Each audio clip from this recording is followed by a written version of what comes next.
شامل عبادت ہے۔ اعوذ باللہ من الشیطان الرجیم، بسم اللہ الرحمن الرحیم۔ فأما الإنسان إذا ما ابتلاه ربه فأكرمه ونعمه فيقول ربي أكرمن، وأما إذا ما ابتلاه فقدر عليه رزقه ويقول ربي أهانن، كلا بل لا تكرمون اليتيم ولا تحاضون على طعام المسكين وتأكلون التراث أكلا لما وتحبون المال حبا جما۔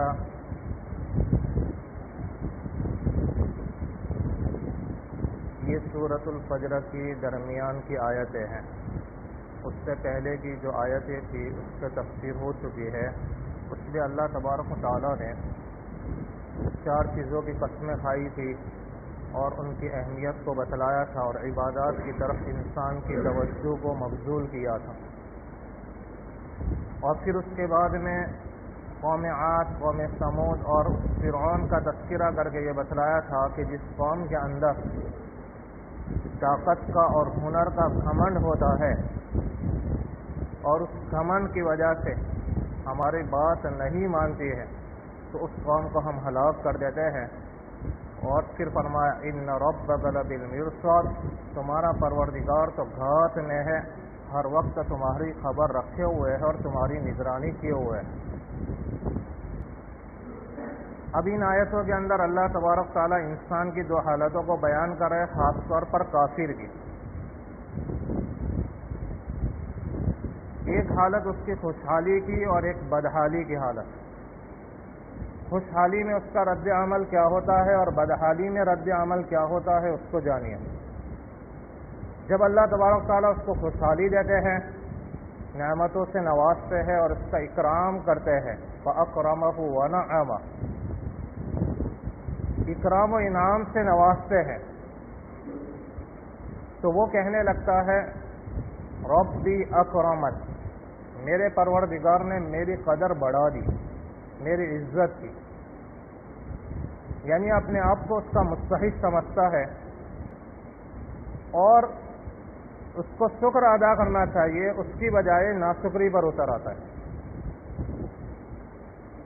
اور اس کی دوسری حالت جو ہے، جو بدحالی کی حالت ہے اور تنگی کی حالت ہے، اس میں وہ بے صبرا ہو جاتا ہے اور شکایتیں شروع کر دیتا ہے اور کہتا ہے فیقول ربی اہانن، کہ میرے پروردگار نے میری اہانت کی، میری قدر گھٹا دی، یعنی میں تو مستحق تھا کہ مجھے بہت کچھ دیا جاوے، میرے اندر تو یہ ہنر تھا، میرے اندر یہ کمالات تھے، مجھے بہت کچھ ملنا چاہیے تھا، لیکن پروردگار نے مجھے نہیں دیا، میری قدر گھٹا دی، یعنی اللہ سے شکایت کرتا ہے۔ پہلا شخص جو ناشکری پر اتر آتا ہے، انعامات اور نعمتوں سے نوازے جانے کے باوجود اس کو شکر ادا کرنا چاہیے تھا مگر ناشکری پر اتر آتا ہے، اور ان انعامات کو، ان مال و دولت کو خود اپنا ذاتی کمال سمجھتا ہے کہ میرے پاس میں یہ جو کچھ بھی جمع ہوا یہ میرے ذاتی کمال کی وجہ سے ہے، میرے ہنر کی وجہ سے۔ اس وجہ سے وہ نعمتوں کی شکر ادا نہیں کرتا ہے، اس کا نتیجہ یہ ہوتا ہے کہ وہ یتیموں کا اکرام نہیں کرتا ہے اور مسکینوں کے ساتھ میں خیر خواہی کا اور حسن سلوک کا معاملہ نہیں کرتا ہے۔ اس لیے کہ جو بندہ مال و دولت کو اور انعامات کو اپنا ذاتی کمال سمجھے گا وہ شکر بجا نہیں لائے گا۔ جب شکر نہیں بجا لائے گا تو اس کا نتیجہ یہ ہوگا کہ جو غریب مسکین لوگ ہیں اور یتیم لوگ ہیں اس کو خاطر میں نہیں لائے گا۔ تو اسی کو آگے کہا کہ اس کا نتیجہ یہ ہوا کہ کلا بل لا تکرمون الیتیم، یتیم کی عزت نہیں کرتے ہو تم، ولا تحاضون علی طعام المسکین، مسکین کو کھلانے پر ابھارتے نہیں ہو، خود تو کھلاتے ہی نہیں ہو، ساتھ ساتھ میں دوسروں کو ابھارنا، دوسروں کی حوصلہ افزائی کرنا، یہ کام بھی نہیں کرتے۔ یہ جو دو باتیں جو ہے اس کا تعلق پہلے شخص سے، اور دوسرا شخص جس کو اللہ تبارک تعالیٰ نے تنگحالی کے اندر رکھا ہے اور وہ بے صبری پر آ کر کے شک و شکایتیں کرتا ہے، اس کی دو حالتیں آگے بیان کی۔ وَتَأْكُلُونَ التُّرَاثَ أَكْلًا لَمًّا، کیونکہ اپنے آپ کو مستحق سمجھ رہا تھا، مگر اس کے پاس مال نہیں ہے اور مال سے بے پناہ اس کو محبت ہے، تو اس مال کو حاصل کرنے کے لیے اب اس کا نتیجہ کیا نکل رہا ہے؟ اس مال کو حاصل کرنے کے لیے میراث کا جو مال ہوتا ہے، وراثت کا مال، اس کو ہڑپ کرنا شروع کر دیتا ہے۔ وَتَأْكُلُونَ التُّرَاثَ أَكْلًا لَمًّا، میراث کے مال کو تم سمیٹ کر کے کھاتے ہو۔ وَتُحِبُّونَ الْمَالَ حُبًّا جَمًّا، اور مال سے بہت ٹوٹ کر محبت کرتے۔ تو ان آیتوں کے اندر اللہ تبارک تعالیٰ نے دو شخصوں کے حالت کو بیان کیا، ایک خوشحال شخص اور ایک بدحال شخص۔ خوشحال شخص کو تو یہ کرنا چاہیے تھا کہ نعمتوں کے شکر ادا کرے اور اللہ نے جو نعمتیں دی ہے اس کو تقسیم کرے، یتیموں کو دے، مسکینوں کے ساتھ خیرخواہی کا معاملہ کرے، اس کی بڑی فضیلت وارد ہوئی ہے۔ حدیث شریف کے اندر آپ علیہ السلام نے ارشاد فرمایا کہ یتیموں کے ساتھ حسن سلوک کا معاملہ کیا کرو۔ انا وکافل الیتیم، کہ میں اور یتیم کی کفالت کرنے والا، یہ دونوں شخص، میں اور یتیم کی کفالت کرنے والا، فی الجنتی ہاکذا، جنت کے اندر اس طرح سے ہوگے۔ اور آپ نے اپنے وسطی اور سبابہ سے اشارہ کیا، وَأَشَارَ بِالسَّبَابَةِ وَالْوُسْطَى وَفَرَّقَ بَيْنَهُمَا، یہ دو انگلیاں ہوتی ہیں، یہ سبابہ ہے جس کو شہادت کی انگلی کہتے ہیں، اور یہ وسطیٰ ہے، ان دونوں سے اشارہ کیا اور کہا کہ میں اور یتیم کی کفالت کرنے والے جنت کے اندر اس طرح سے ہو گئے، یعنی بالکل قریب، اور دونوں کے درمیان میں تھوڑا سا ہی فاصلہ رکھا۔ معلوم یہ ہوا کہ یتیم کی کفالت کرنے والے کے درجات بہت بلند ہو گئے، آپ علیہ السلام کا قرب اس کو حاصل ہوگا جنت کے اندر، یہ بہت بڑی بشارت ہے۔ اور ایک روایت کے اندر ہے کہ سواء کان لہ او لغیرہ، کہ وہ یتیم چاہے اس کا خود اپنا ہو یا دوسرے کا ہو، اس کا اپنا جیسے دادا ہے اور پوتا یتیم ہو گیا، دادا ہے تو اس کا لڑکے کا انتقال ہو گیا، لڑکے کا لڑکا موجود ہے تو پوتا کیا ہو گیا؟ یتیم ہو گیا۔ تو یہ جو دادا کے لیے یتیم ہے اس کا خود کا اپنا ہے، تو چاہے تمہارے خود کا اپنا ہو یا چچا ہے، وہ بھتیجے کی کفالت کرتا ہے، اس کا خود کا ایک حساب سے اپنا ہی یتیم ہے۔ تو تمہارے خود کا رشتہ دار، قریبی رشتہ دار لگتا ہو یا پرایا ہو جس کا کوئی رشتہ نہ لگتا ہو، ایسے یتیم کی بھی کفالت کرو گے تو اس کے لیے بھی یہ فضیلت ہے۔ یتیم تو واقعی میں قابل رحم ہے، اس کا تو جب باپ مر جاتا ہے تو اس کے دفن سے پہلے ہی اس کا دل پہلے ہی سے مر جاتا ہے، وہ بالکل مایوسی کے بادل اس پر چھا جاتے ہیں اور دنیا کے اندر اپنے آپ کو بالکل اکیلا سمجھنا شروع کر دیتا ہے۔ یہ قابل رحم ہے، یتیموں پر رحم کرو، جگہ جگہ پر اس کی جو ہے اللہ تبارک تعالیٰ نے اس کی ترغیب دی ہے، آپ علیہ السلام نے بھی اس کی طرف رہنمائی کی ہے۔ اور جو یتیموں پر ظلم کرتے ہیں تو وہ تو بڑا سخت ظلم مانا جاتا ہے۔ الذین یأکلون اموال الیتامی ظلما انما یأکلون فی بطونہم نارا، جو یتیموں کا مال ظلماً اور ناحق کھاتے ہیں وہ اپنے پیٹ میں آگ بھر رہے ہیں۔ دوسرا شخص مسکین، جو آدمی مالدار ہو جاتا ہے، اللہ تبارک تعالیٰ اس کو نوازتے نعمتوں سے، تو یتیم کو دیکھ کر کے دھکے دیتا ہے اور مسکین کو دیکھ کر کے اپنا منہ جو ہے بناتا ہے اور منہ بگاڑتا ہے۔ وَلَا تُحَاضُّونَ عَلَىٰ طَعَامِ الْمِسْكِينِ، مسکین کے کھلانے پر تم ابھارتے نہیں، خود بھی نہیں کھلاتے ہو، دوسرا اگر کوئی کھلاتا ہے تو اس کی حوصلہ افزائی بھی نہیں کرتے۔ حالانکہ تمہیں سمجھنا چاہیے کہ تمہیں یہ جو رزق مل رہا ہے ان مسکینوں کے واسطے سے مل رہا ہے۔ ایک روایت کے اندر ہے وَأَنْتُمْ تُرْزَقُونَ بِضُعَفَائِكُمْ، وَأَنْتُمْ تُرْزَقُونَ بِضُعَفَائِكُمْ، تمہیں جو رزق ملتا ہے تمہارے کمزوروں کی وجہ سے ملتا ہے۔ ان کمزوروں کا مسکینوں پر رحم کرنا یہ معاشرے کے اندر حسن اور استواری کا سبب ہے اور خود انسان کے اس کے مال میں اضافے کا ذریعہ ہے. اگر یہ خرچ کرتا ہے تو اللہ تبارک تعالیٰ اس کے مال کے اندر اضافہ کرتے ہیں. گویا مالدار کو اللہ تبارک تعالیٰ جو رزق عطا کرتے ہیں تو اس کا خود کا تو ہوگا ہی، مسکینوں کا رزق بھی اس کو دیتے ہیں اور یہ مسکینوں کا رزق وایا اس کے ہو کر کے ان تک پہنچتا ہے. تو ایک تو یہ ہے کہ خود اس کا اپنا نہیں، اللہ کی طرف سے دیا ہوا ہے اور اللہ تبارک تعالیٰ نے اس کو وایا بنایا ہے.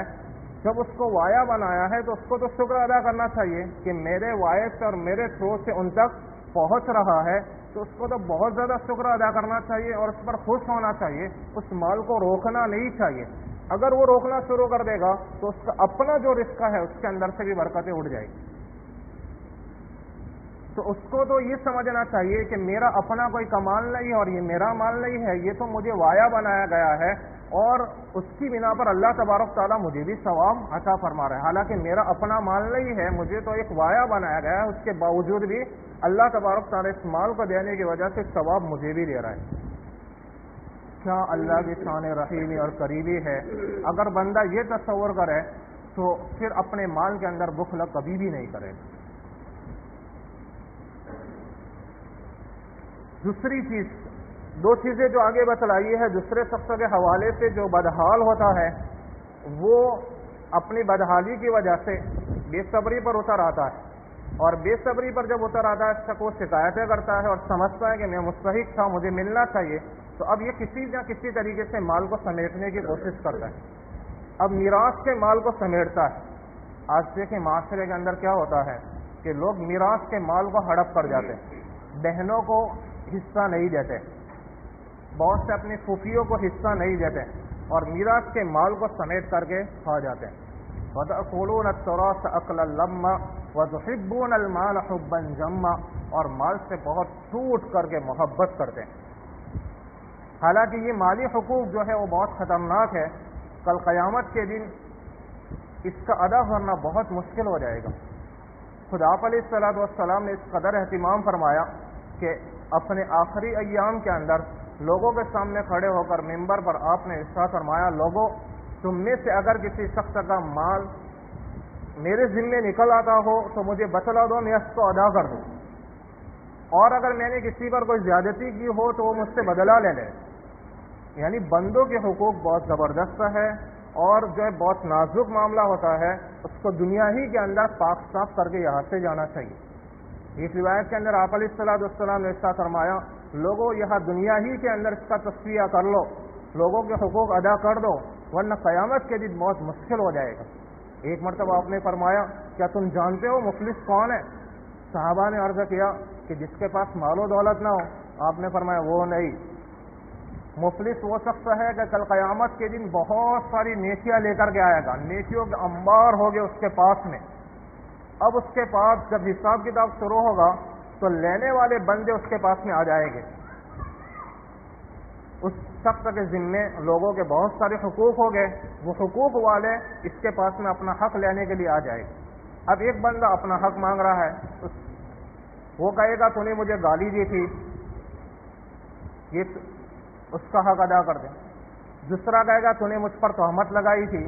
تیسرا کہے گا کہ تو نے میرا پورا مال دبایا تھا. چوتھا کہے گا پورا زمین تو نے میری ہڑپ کر لی تھی. اس طریقے سے حقوق والے آئیں گے اور ہر حق والا اپنے حق کا مطالبہ کرے گا. اس حق والے کو اتنے کی دے گا، دوسرے کو دے گا. اس طریقے سے نیکیاں جو ہے اس کی تقسیم ہونا شروع ہو جائے گا. ہر حق والے اپنے اپنے حق کے لحاظ سے اس کے پاس سے نیکیاں لینا شروع کرے گی، یہاں تک کہ اس کے پاس سے ساری نیکیاں ختم ہو جائے گی. پھر بھی حقوق والے باقی رہ جائیں گے. تو اب ان حقوق کی ادائیگی کے لیے یہ ہوگا کہ یہ حق والے ان کے جو گناہ ہے وہ گناہ اس کے اوپر ڈال دیے جائیں گے. تو آہستہ آہستہ یہ سب گناہوں کے اندر پورا ڈوب جائے گا. یعنی نیکیاں لے کر آیا تھا، ساری نیکیاں ختم، دوسرے کے گناہ جو ہے اس کے اوپر لاد دیے گئے. یہ کس وجہ سے؟ اس نے لوگوں کے حقوق دنیا کے اندر ادا نہیں کیے تھے. یہ مفلس ہے، یہ بالکل بیچارہ ہو گیا. اس کے پاس میں بہت ساری نیکیاں تھی لیکن کچھ بھی نہیں رہا. اب یہ گناہوں کے اندر ڈوب گیا. اس کے نتیجے میں اس کو جہنم میں ڈال دیا جائے گا. اس لیے لوگوں کے جو معاملات ہوتے ہیں دنیا کے اندر اس کا تصفیہ کر لو. اس لیے آپ علیہ السلام ایسا فرمایا فلیتحلل ہو, دنیا کے اندر معاملہ صاف کر لو, لوگوں کے حقوق ادا کر دو.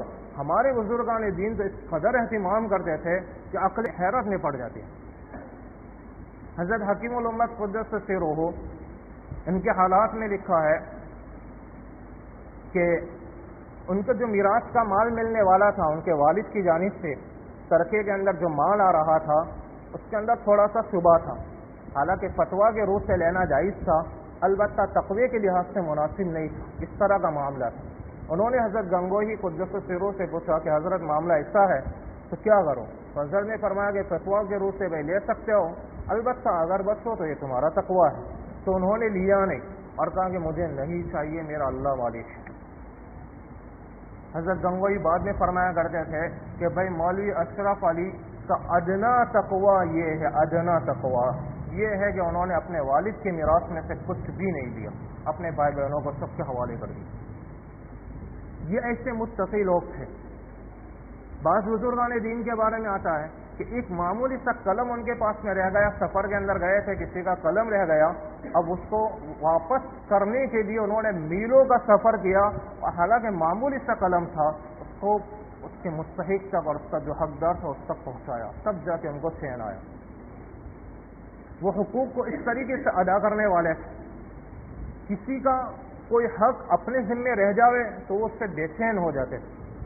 حقوق کا معاملہ بڑا نازک ہے.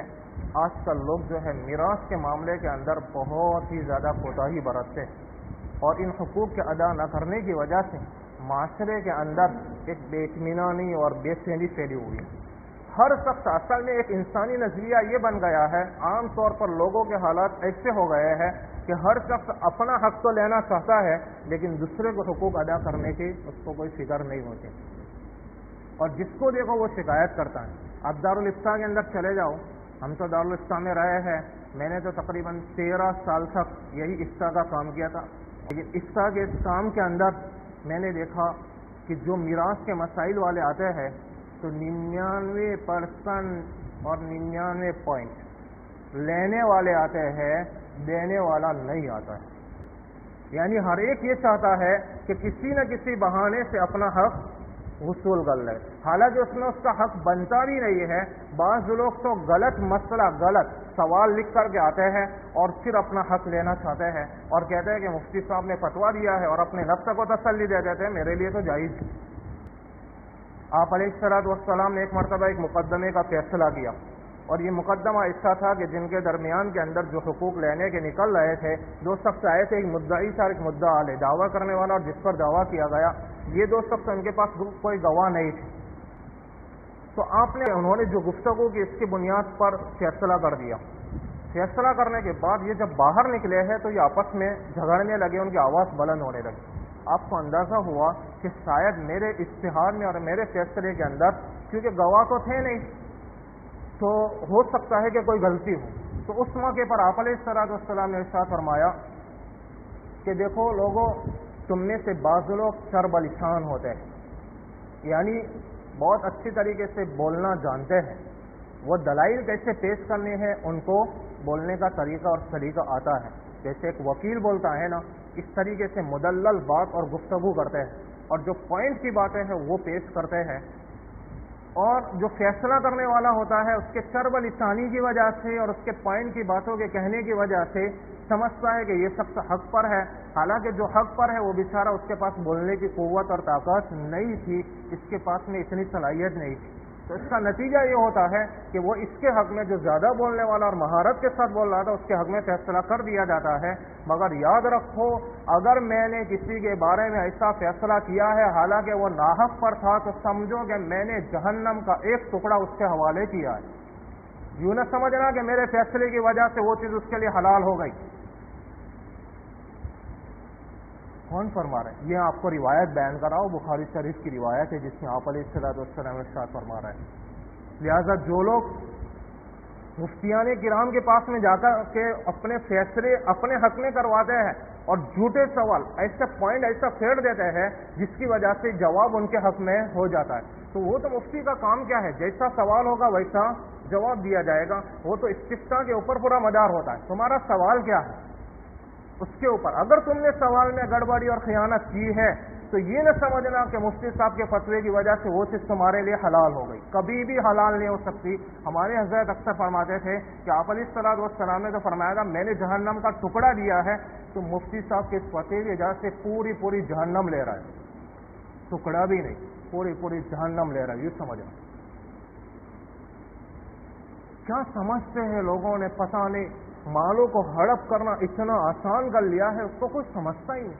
آج لوگ صرف لینے کی سوچتے ہیں, دینا تو کوئی جانتا ہی نہیں.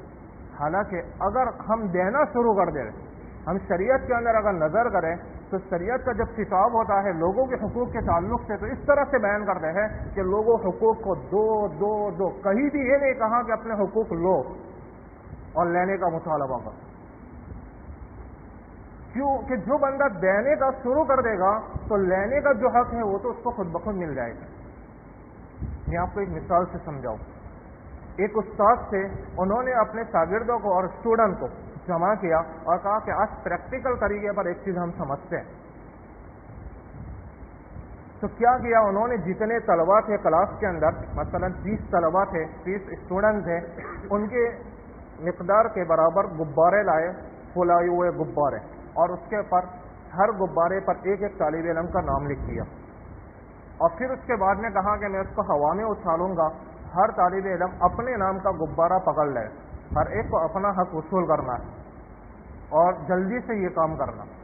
تو جو ہی ہوا میں اچھالا تو ہر طالب علم اپنے نام کا غبارہ لینے کے لیے تیزی سے بڑھا, اور ہر ایک جب تیزی سے اس میں بڑھا تو افراتفری اور بھگدڑ مچ گئی. اسی بھگدڑ میں کتنے غبارے پھوٹ گئے. سر نے کہا کہ کیا ہوا, دیکھو تم نے یہ غلط کیا, چلو ہم دوسرے طریقے سے یہ کام کرتے ہیں, پھر سے دوبارہ شروع کرتے ہیں, لیکن اب طریقہ دوسرا ہوگا. پھر سے 30 غبارے منگوائے, ہر ایک غبارے پر ایک طالب علم کا نام لکھا, اور پھر اس کے بعد کا اب کی جو میں اچھالوں گا تو ہر ایک کوئی جو ہے اپنی جگہ سے ہلے نہیں, جس کے پاس جو بھی غبارہ آوے جس کے نام کا ہو, کیونکہ ہر ایک اپنے ساتھی کے نام کو اور اس کی شکل و صورت کو جانتا تھا, ساتھی ہے, تو جس کے نام کا ہو اس نام والے کو احترام کے ساتھ پہنچا دے. بس یہ کرنا ہے. اب جب غبارے اچھالے تو جس کے پاس جو غبارہ آیا اطمینان سے اس نے لیا اور اس کے اوپر جو نام لکھا ہوا تھا اس کے ساتھی تک پہنچا دیا. اس کا نتیجہ یہ ہوا کہ تھوڑی سی ہی دیر کے اندر بغیر کسی افراتفری اور بھگدڑ مچے ہوئے ہر ایک کے نام کا جو غبارہ تھا ہر ایک کو مل گئے, کیونکہ اس نے دوسرے کا حق ادا کیا تو اس کا جو حق لینے کا نکلتا تھا وہ بھی اس کے ساتھی نے اس کو احترام کے ساتھ پہنچا دیا. تو کہا دیکھا اس میں ہمارے لیے عبرت ہے اور نصیحت ہے کہ اگر ہم دوسرے کے حقوق دینے والے بن جائیں گے تو ہمارا جو حق لینے کا نکلتا ہے وہ تو اللہ تبارک تعالیٰ پہنچا دے گے, کہیں سے بھی انتظام کر دیں گے. تو نظریہ اپنا کیا رکھو, لینے کا نہیں دینے کا, ہمیشہ دینے والے بنو. اگر دینے والے بنو گے تو پھر اللہ تبارک تعالیٰ تمہارے جو حقوق نکلتے ہیں وہ تو کسی نہ کسی طریقے سے ادا کروا ہی دیں گے. اس کے لیے حدیث شریف میں ہے الید العلیٰ خیر من الید السفلیٰ, اوپر والا ہاتھ بہتر ہے نیچے والے ہاتھ سے. یعنی دینے والے بنو, ہمیشہ لوگوں کے حقوق دینے والے بنو, لینے کا تقاضا نہ کرو, وہ تو تمہارے مقدر میں جو ہے وہ پہنچ کر کے رہ جائے گا اور کوئی شک و شکایت اس سے نہیں ہوگی. عام طور پر معاشرے میں جو ہوتا ہے وہی شکایت ہوتی کہ فلاں میرا حق نہیں دے رہا, فلاں میرا حق نہیں دے رہا. بھائی تم نے اپنا لوگوں کے جو حقوق ہے تمہارے ذمے ہے وہ دیے. برسوں سے میراث تم نے نہیں دی, بہنوں کی میراث کو روک کر کے رکھا ہے, پھوپھیوں کی میراث کو روک کر کے رکھا ہے. تمہیں معلوم ہے کہ تمہارے باپ نے جو ہے میراث تمہاری پھوپھیوں کو نہیں دی تھی, اب تو کہتا ہے کہ میرے باپ نے نہیں دی تو میں کیوں دوں. لیکن تجھے تو معلوم ہے 100 نسلوں تک بھی یہ چلا جاوے, اگر معلوم ہو جاوے کہ فلاں کو جو ہے یہ حق نہیں پہنچا ہے اور یہ ہمارے پاس آ گیا ہے تو اس تک پہنچانا ضروری ہو جاتا ہے. یاد رکھو آج لوگوں کا اس کی طرف کوئی دھیان ہی نہیں. حقوق کا معاملہ بہت نازک ہے, بہت نازک ہے. اسی لیے ہمارے اکابر اس کا بہت اہتمام کرتے تھے، اللہ کے حقوق ادا کر دو، بندوں کے حقوق ادا کر دو۔ اللہ کے حقوق میں کوتاہی ہو جاتی ہے تو اللہ تعالیٰ معاف کر دیتے ہیں، لیکن بندوں کے حقوق کے اندر اگر آپ نے کوتاہی کی ہے تو توبہ بھی مانگو گے، کتنی مرتبہ توبہ مانگ لو تو وہ جو حق تلفی جو ہوئی ہے نا، اس پر ظلم کیا، وہ تو گناہ معاف ہو جائے گا، البتہ جو حق باقی رہا ہے، جو دینے کا حق باقی رہا ہے وہ باقی رہے گا، جب تک کہ وہ سامنے والا معاف نہ کرے وہ کل قیامت کے دن لینے کے لیے آ جائے گا اور اس وقت کا معاملہ بڑا مشکل ہو جائے گا۔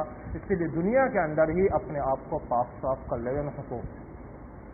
ابھی اس آیتوں کے اندر اللہ تبارک تعالیٰ کیا ارشاد فرماتے ہیں یہ سنیے۔